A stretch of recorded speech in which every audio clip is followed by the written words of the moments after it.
Nós estamos falando essa semana sobre a nossa gloriosa herança, o que nós propomos a nos fazer. Nós trouxemos um preletor que vou apresentar mais tarde, que vai falar sobre os distintivos dos batistas. Eu creio que é importante lembrarmos o que é um batista e por que somos batistas. Nós vamos enfatizar isso e eu explico porquê até durante essa mensagem. E também nós trouxemos um representante de 5 dos nossos seminários para cada um falar sobre um dos solas. Amanhã cedo, começando com o pastor Marcos Perim, que vai trazer uma mensagem sobre sola scriptura. E cabe a mim apresentar a ideia da nossa gloriosa herança. Por que é que nós celebramos essa herança? Porque é importante celebrar. E o que eu tenho percebido é que o antigo e venerável caiu em desfavor entre nós e entre o nosso povo. Hoje somos movidos por uma paixão por aquilo que é novo e inovador, e isso é uma tragédia de proporções inimagináveis. Abram suas Bíblias, por favor, em Salmo 78. Salmo 78. Salmo 78 é um dos salmos históricos, e como os salmos históricos vai contar um pouquinho da história de Israel. E esse salmo conta a história de Israel desde o êxodo até o estabelecimento da dinastia de Davi e a construção do templo.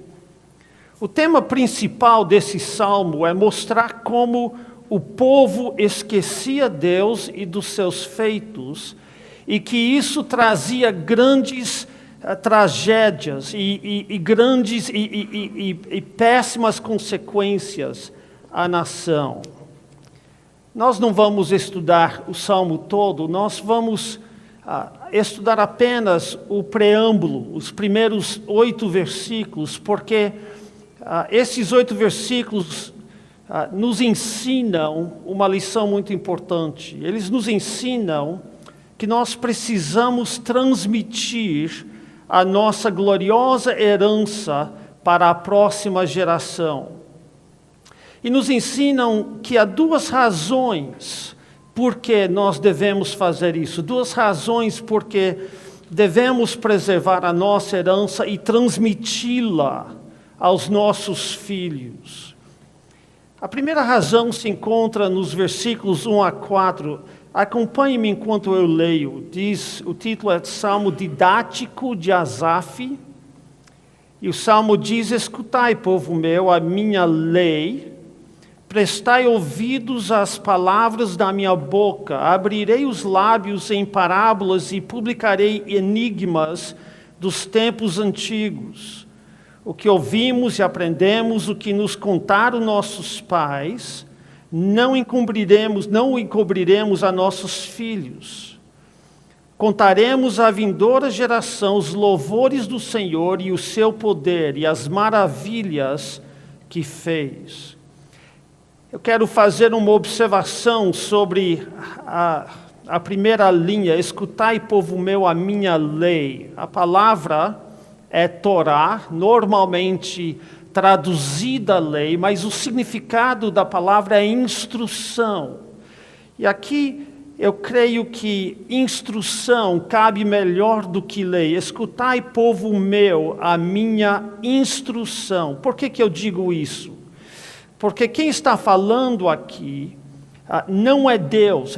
Deus não está falando sobre a minha lei, mas quem está falando aqui é Asaf, o escritor desse salmo. E ele diz: escutai a minha instrução. E no versículo 3 ele diz: o que ouvimos e aprendemos, não o encobriremos a nossos filhos. Em outras palavras, a instrução que eu vou dar não é lei, e sim a história do nosso povo.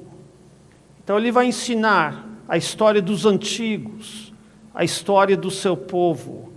E essa é a primeira razão porque nós precisamos valorizar a nossa herança, porque nós precisamos estudar a nossa história. E a razão é essa, porque a nossa história nos ensina.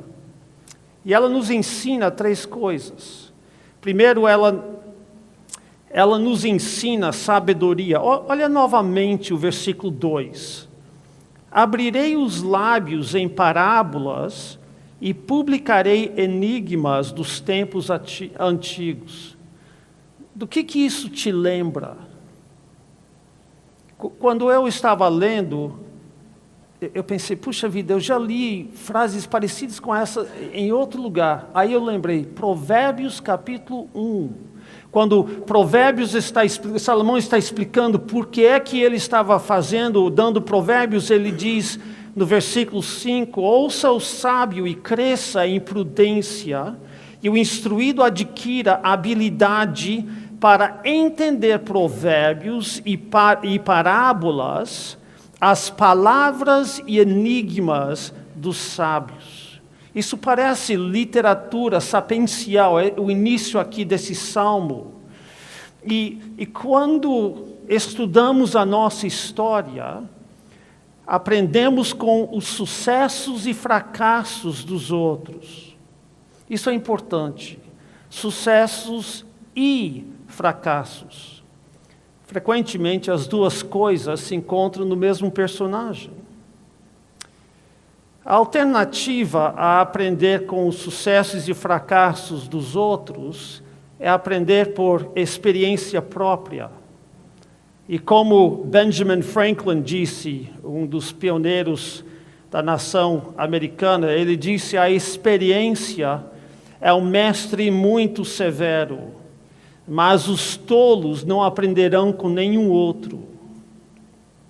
Como é que a história nos ensina a sabedoria? Bem, ela não nos ensina de forma direta, como um professor com lousa, ou data show, ou esboço, mas nos ensina por parábolas e enigmas. Parábolas são ensinamentos baseados em analogias ou comparações.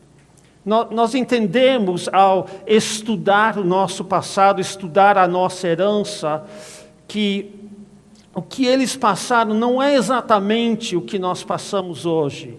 As questões com as quais eles estavam lidando não são exatamente as mesmas questões com as quais nós lidamos. Mas uma coisa não tem história, e isso é a natureza humana. A natureza humana permanece igualzinho como logo após a queda de Adão no Jardim do Éden. Essa natureza é a natureza de todos nós. Então nós olhamos as situações deles e a gente faz comparações e analogias à nossa situação. A gente vê onde eles labutaram e caíram e fracassaram, e nós aprendemos lições com isso.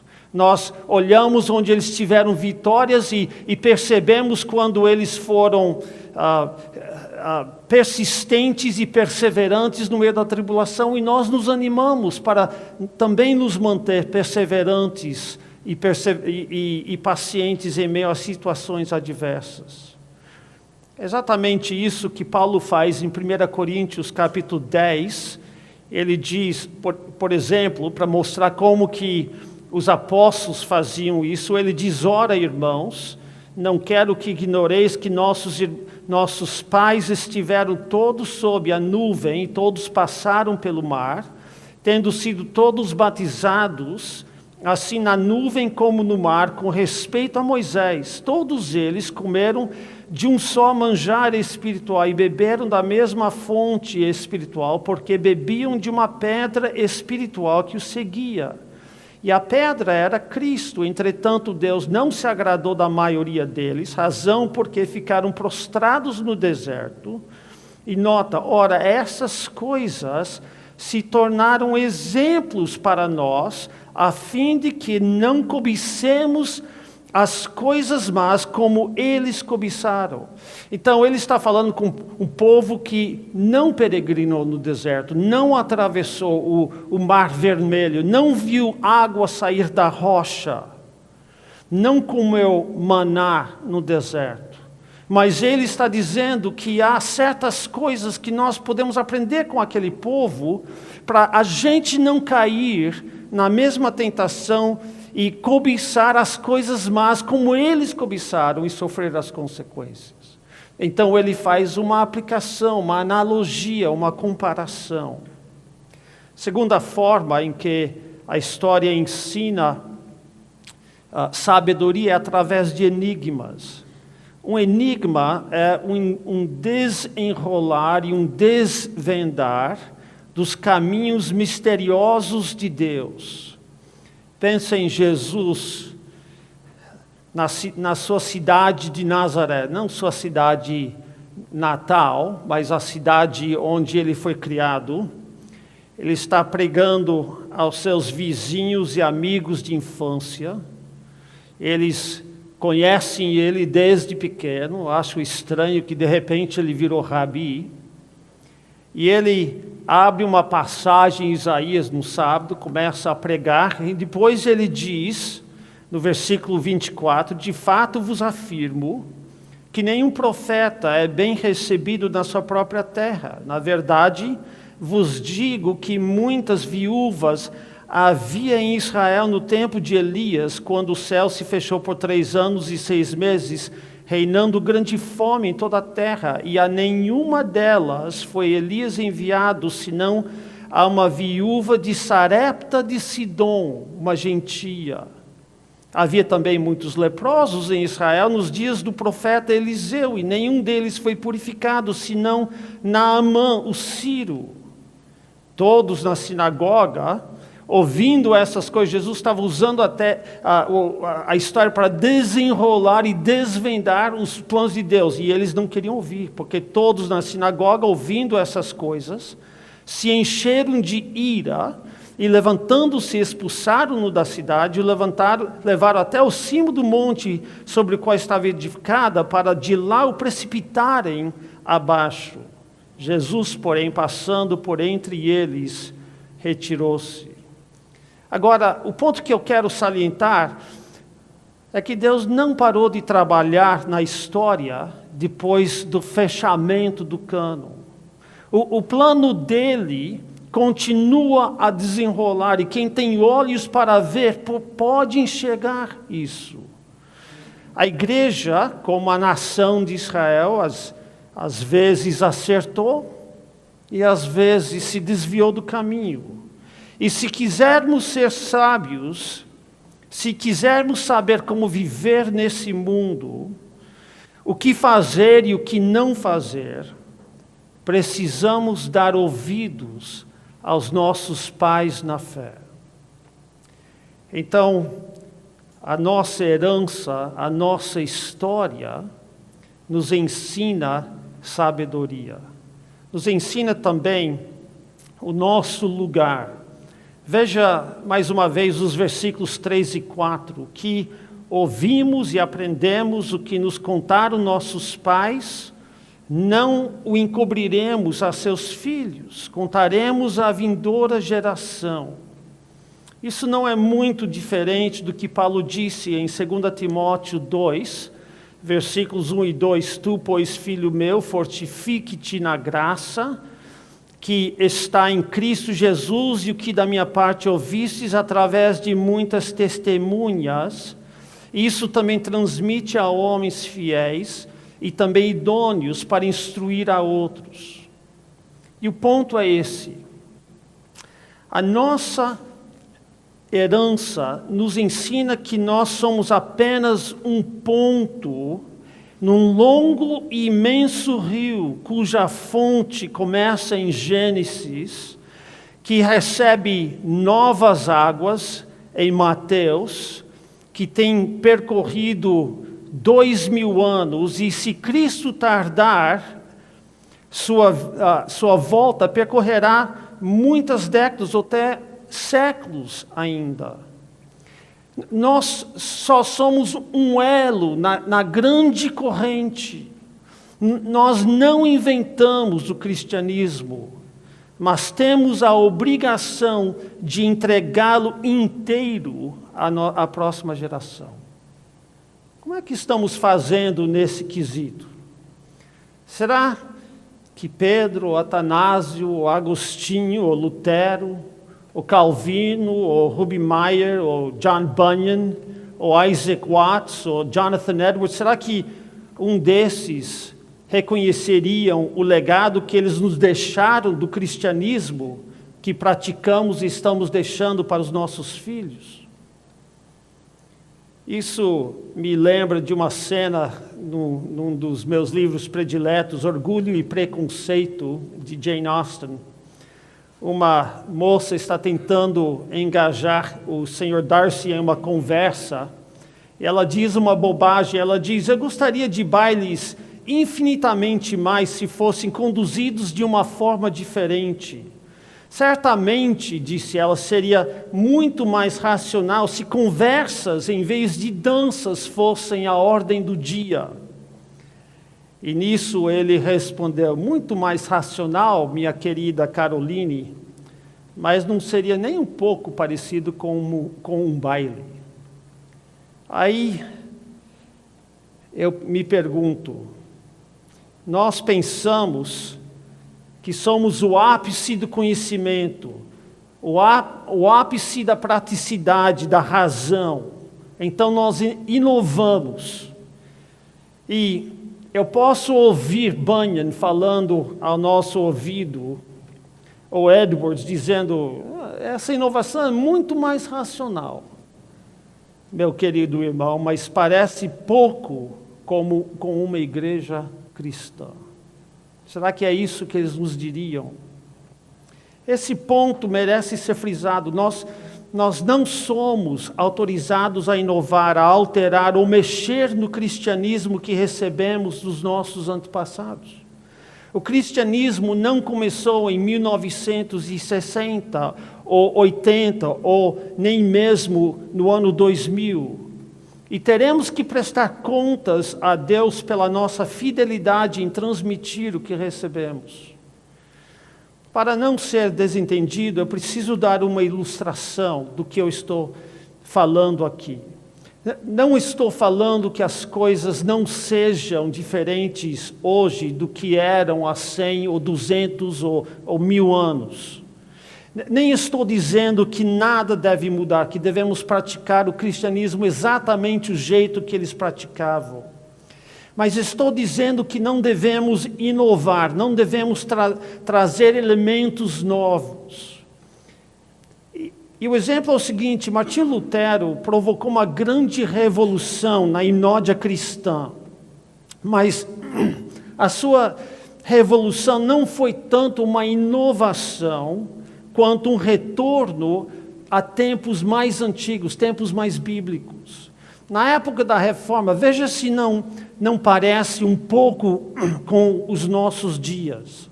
Os hinos eram cantados em latim por cantores profissionais, por monges. Agora, hoje, os cânticos não são cantados em latim, mas mais e mais são cantados por um grupo de louvor, ou cantores treinados, e não pela congregação. Lutero percebeu que isso era contrário aos ensinamentos e à prática do Novo Testamento, então ele resolveu colocar hinos em alemão para serem cantados pela congregação. E escolheu idiomas musicais que eram reverentes, mas que fossem inteligíveis pelo povo. Mas sabe como que ele começou? Ele não começou escrevendo hinos. Ele começou traduzindo maravilhosos hinos da antiguidade para o alemão. Ele disse: nós temos que aprender a cantar bons hinos, e o único jeito de fazer isso é começar com traduções. Depois que ele traduziu alguns hinos, ele escreveu hinos que se encaixavam nessa tradição, mas que falavam ao povo da época no idioma deles. E hoje à noite nós cantamos 2 deles. Que tradição seguem os novos cânticos que estamos cantando e compondo hoje? Deixe-me perguntar, no culto ontem, vocês cantaram alguma música que tem mais que 20 anos de existência? 5 anos de existência, talvez. Quem foi que decidiu que esses hinos de 200 ou 300 ou 500 anos não prestam mais? E por que nós pensamos que podemos, de repente, começar uma nova tradição musical que não tem nada a ver com esses antigos?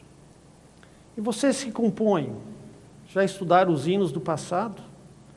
Componha novos hinos. Sim, componha em idiomas musicais brasileiros, sim. Mas componha seguindo a grande tradição que recebemos dos antigos. A grande tragédia é que muito daquilo que recebemos dos nossos pais já está em extinção. E não conseguimos nem entender, nem transmitir a sabedoria dos antepassados. Nós precisamos da nossa herança, porque a nossa herança nos mostra que nós somos apenas um pingo de água num grande rio, que não começou ontem, não começou anteontem, começou há muito tempo atrás. E se Cristo demorar, vai continuar ainda por muito tempo. Ela nos ensina também as obras maravilhosas do Senhor. Veja mais no versículo 4, ela nos ensina os louvores do Senhor e o seu poder e as maravilhas que fez. Na palavra do presidente que você tem no seu livro, eu fiz menção de um meme que vi na internet. Disse assim: Batista celebrando a reforma é como os judeus celebrando o holocausto. Bem, pressuponho que isso é uma referência ao fato que os principais reformadores perseguiram até a morte os anabatistas, e mais tarde seus sucessores perseguiram os batistas. Eu vou dizer abertamente, não estamos aqui para celebrar essa parte da reforma. E nem fazer vistas grossas aos pecados grosseiros que cometeram. Isso foi um grande pecado. Também reconhecemos que alguns, se não todos, os grandes ensinamentos da reforma se encontraram aqui e acolá em outros grupos e líderes da época. Mas sabe o que podemos celebrar? Podemos celebrar o grande despertamento que Deus trouxe ao mundo europeu daquela época, o qual estava imerso em trevas tão densas, que só restava fagulhas dispersas do antigo e glorioso Evangelho. É isso que nós podemos celebrar. Podemos celebrar homens a quem Deus abriu os olhos para enxergarem a salvação pela graça por meio da fé. Homens a quem Deus deu coragem de proclamar com forte voz essas grandes doutrinas, sem titubear diante de grande pressão e verdadeiras ameaças de morte. Você sabe que quando Lutero foi até Worms ser julgado pelo Santo Imperador Romano, ele tinha certeza que ele seria morto. Eles prometeram a ele salva-conduta, mas tinham feito essa mesma promessa a Jan Hus, da Tchecoslováquia, há uns 100 anos atrás, e ele foi traído e morto pela Igreja Católica. E ele foi mesmo assim, para dizer para o Santo Imperador Romano que, a não ser que ele for convencido pela Escritura e a razão, que ele não iria arredar o pé, que ele ia ficar firme. Que Deus me ajude, disse ele. Dá para celebrar uma coisa dessa? Eu posso celebrar. Celebrar um Calvino que, apesar dos seus erros, sistematizou a fé evangélica de uma forma que nós até hoje estamos lendo e podemos entender e concordamos com muitas das coisas que ele escreveu. Celebrar Zwinglio, que nos ensinou que a ceia do Senhor é apenas um memorial e que não faz nada, e celebrar o Hubmaier e outros que discordaram com Zwingli nos ensinaram que o batismo também é só um símbolo e que deve ser praticado mediante uma profissão de fé. Há muita coisa que podemos celebrar, que eles defenderam e proclamaram. Nosso Deus é poderoso e santo. Nosso Deus é glorioso e exaltado. Nosso Deus está em controle de todas as coisas e seus planos nunca podem ser mudados, nunca podem ser frustrados.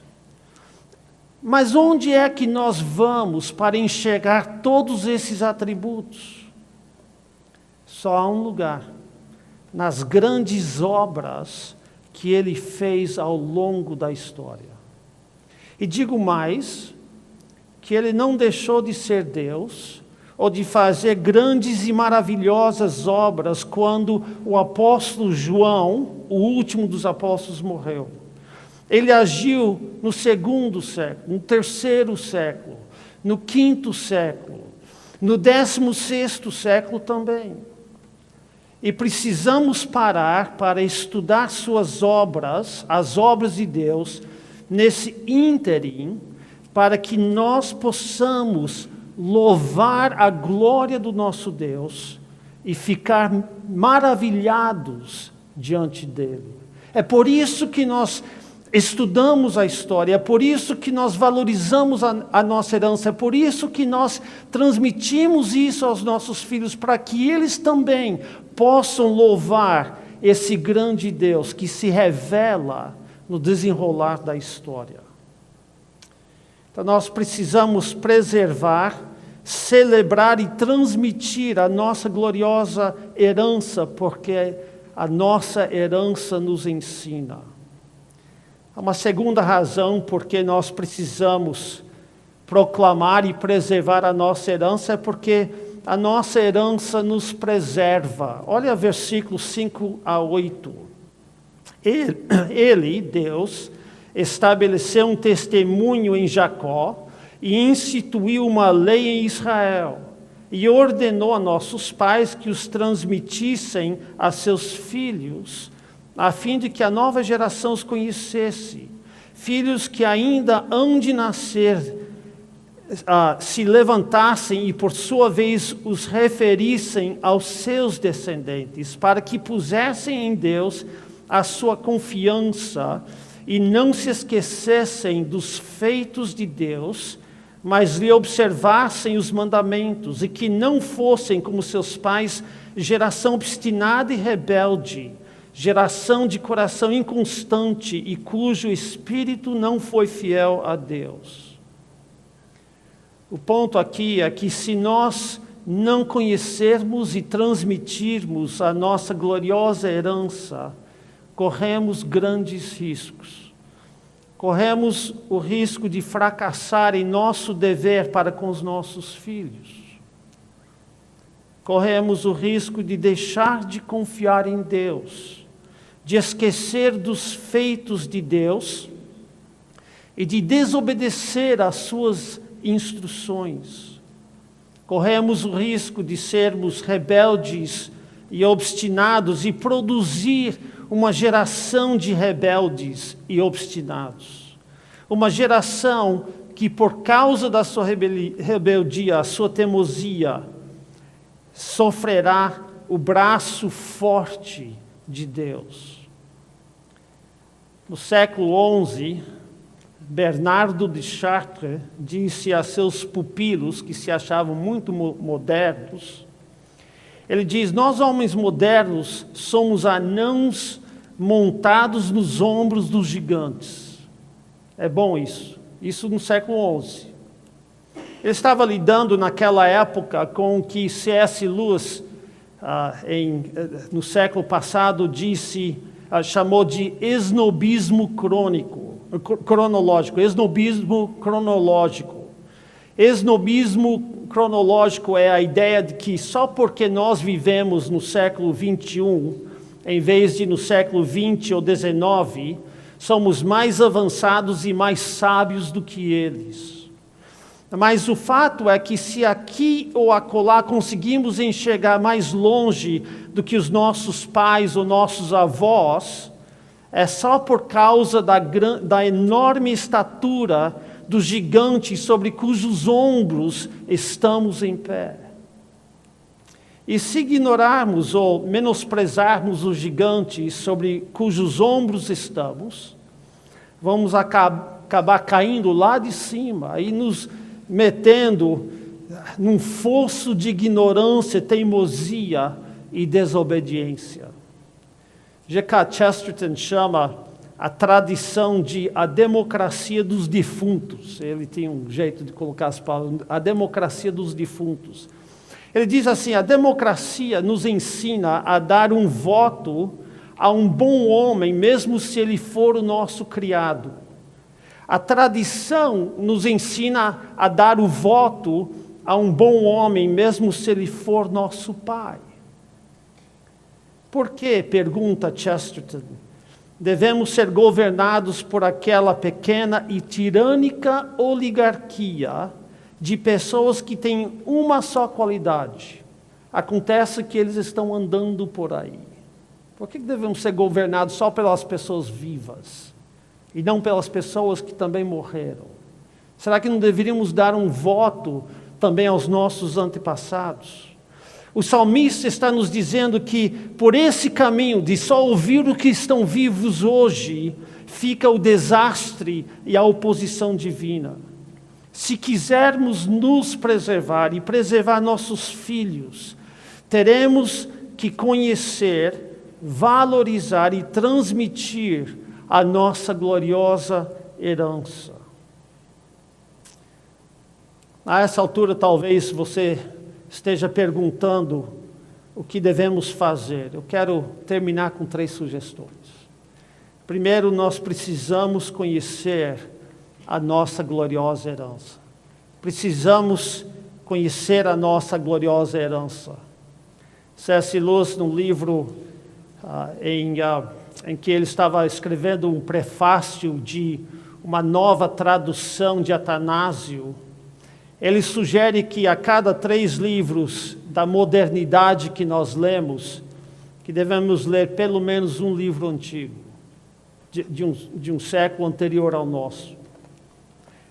Nós precisamos estudar o que os grandes homens e mulheres do passado ensinaram, creram e praticaram.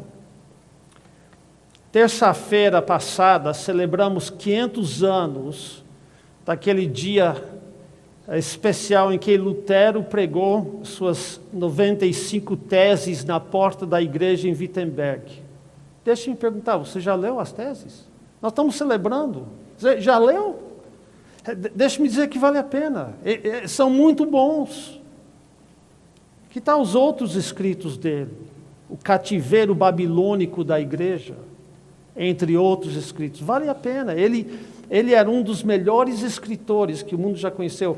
C.S. Lewis, nesse livro de Atanásio, ele disse que quando a gente lê sobre esses antigos da fé, a gente quase não entende nada. Mas quando a gente lê eles são clássicos e bons porque eles são inteligíveis, dá para entender, eles nos ensinam, são atuais até hoje. Lembro a primeira vez que eu li alguma coisa de Tertuliano, que era um advogado, e aí se tornou cristão. Eu pensei, puxa vida, esse cara podia estar advogando hoje. Ele escreve com uma clareza e um raciocínio muito, muito bom. Fiquei admirado, porque eu tinha medo antes, que talvez eu não entendesse os caras. Mas você vai entender e você vai aproveitar muito. Quando os ingleses colonizaram os Estados Unidos, muitos levaram apenas 2 livros. A Bíblia e o Peregrino, de John Bunyan. Conhece o Peregrino? Já leu? Já leu Seus Filhos? É um dos melhores livros sobre a vida cristã que você pode conhecer. Os hinos dos antigos. Você já leu alguns? Não estou falando dos hinos do cantor cristão. Esses hinos são muito recentes, muito recentes. Estou falando dos hinos de Wesley Watts, de Lutero e Ter Stegen, de Bernardo de Claraval. Que legal que nós cantamos um hino dele hoje à noite, entre outros. Você conhece as cantatas de Bach? Poucas coisas são tão belas e tão edificantes. Eu sei que foram escritos em alemão, mas é só procurar na internet que você vai encontrar todas elas traduzidas. É uma vergonha que essas obras saíram de moda. Sabe quem escuta as músicas de Bach porque reconhece a beleza delas? Os incrédulos. As pessoas que não creem nada do que ele ensinava, mas que admiram a beleza da obra dele. E ele era um nosso, um evangélico que cria nas doutrinas que nós cremos, estava escrevendo para a glória de Deus. Como é que nós deixamos ele sair de moda? Nós precisamos gastar tempo para estudar a história da igreja e conhecer a nossa herança. Em segundo lugar, nós precisamos amar essa herança. Como nós somos soberbos. Nós pensamos que a sabedoria nasceu conosco. Mas nós precisamos nos humilhar e perceber quão dependentes somos dos antigos. Precisamos exaltar eles e o que eles sofreram e aprenderam e ensinaram. Não devemos olhar para o passado com desdém, mas com admiração. É claro que eles erraram, isso vai gritar para nós. Mas às vezes o que eles acertaram vai nos chacoalhar porque nós esquecemos, ignoramos. Precisamos amar as coisas que eles amaram. Em terceiro lugar, nós precisamos proclamar a nossa gloriosa herança. Há certas práticas que deveríamos trazer de volta às nossas igrejas.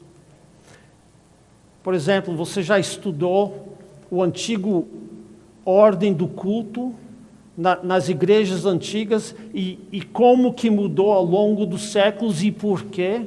É um estudo muito edificante para a gente pensar. Não que nós vamos imitar a ordem do culto deles, mas nós pensarmos de uma forma bem proposital sobre como é que nós devemos organizar o nosso culto. Eles têm o que nos ensinar. O seu povo saberia definir a palavra justificação. Fiz uma pergunta ao meu povo uns anos atrás. Eu tinha ensinado. Eu perguntei para eles: a justificação é uma mudança em nossas vidas ou uma mudança nos registros de Deus? Eu quis esconder meu rosto em vergonha quando a maioria respondeu: uma mudança em nossas vidas. Não, era isso contra o qual Lutero estava brigando, e eu tinha ensinado isso na nossa igreja, então vou ensinar de novo, até eles aprenderem. Precisamos ensinar as coisas que eles ensinavam, e usar os escritos deles. Seu povo saberia dizer o que é um batista, e qual é a lógica do nosso sistema. Saberia explicar a principal diferença entre nós e os presbiterianos, anglicanos ou metodistas. E se você não ensina isso ao seu povo, quem vai? E se você não transmite essas doutrinas, será que haverá verdadeiras igrejas batistas em fé e prática daqui 20 anos? O nome vai continuar. E a fé e a doutrina vai? Se nós não transmitirmos, quem vai? Eu quero desafiar, e com isso eu termino.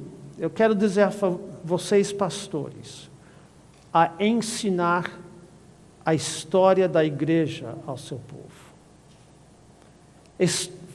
Leia biografias. Conheça alguns dos passados. E traz um estudo, marque ocasiões específicas e celebra a reforma, celebra algum herói batista, um missionário, conheça e informa seu povo sobre Agostinho e Anselmo e as coisas que eles ensinaram. Organize um culto da forma que Lutero organizou, ou Calvino, e deixe seu povo viver um pouco da história, para que nós possamos preservar a grande herança que Deus nos deu. Senhor nosso Deus e Pai, nós te agradecemos por esses grandes heróis da fé, aquilo que eles experimentaram e passaram e coragem que eles tiveram, mas tudo veio do Senhor e nós reconhecemos a tua grandeza e louvamos o teu nome e ficamos maravilhados com as tuas obras e pedimos que o Senhor nos ajude nessa geração a não perder o que recebemos dos nossos pais. Ajude-nos a transmitir isso aos nossos filhos de forma intacta, sem modificação. Pedimos isso em nome de Cristo. Amém.